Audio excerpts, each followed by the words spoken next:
இன்றைக்கி எங்கள் வீட்டு டிஃபன் மெனு என்னென்னு பார்க்கலாம் வாங்க. இட்லி,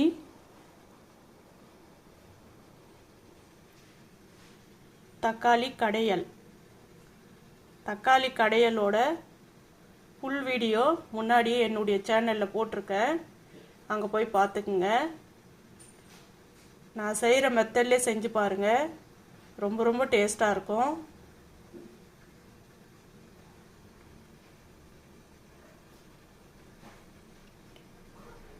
இதுதான் இன்றைக்கி எங்கள் வீட்டு டிஃபன் மெனு. இந்த டிஃபன் மெனு பிடிச்சிருந்தா லைக் பண்ணுங்கள், ஷேர் பண்ணுங்கள், சப்ஸ்கிரைப் பண்ணுங்கள். தேங்க்யூ.